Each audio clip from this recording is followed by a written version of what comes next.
বাড়িতে ফুলের গাছ না থাকলে ফুলের যে কি কষ্ট। আগে উঠোন ভর্তি ফুলের গাছ ছিল, এখন একটাও নেই।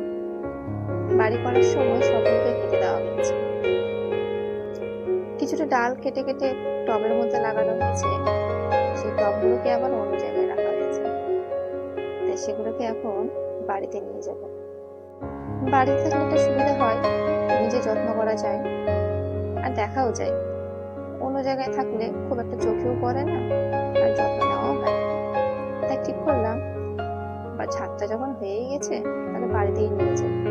তবে আজকে যা গরম পড়েছে, দেখি কতদূর কি করতে পারি। আমি এদিকে এক এক করে গাছ সরাচ্ছি, আর আমার ছোট্ট পুচকেটা খালি এই দিকে আসছে আর ওই দিকে আসছে, আর ছোটাছুটি করে বেড়াচ্ছে। বলছে, মা গাছগুলোকে কেটে দিচ্ছি কেন?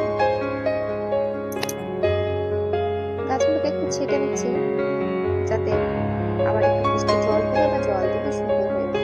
এটা আগেই করতে হতো, বর্ষাকালটা পেরিয়ে গেল, তখন হয়ে ওঠেনি, তাই ভাবলাম এখন করে দিই। বালতি আর বস্তার মধ্যে বড় বড় দুটো গাছ হয়েছে, সেই গাছগুলোকে সরানোর সাধ্য নেই আজকে আমার। সেগুলোকে অন্যদিকে নিয়ে যাবো। আজকে এই কয়েকটা গাছই সরানো হয়েছে। এই গাছগুলোকে এখন বাড়ি নিয়ে যায়।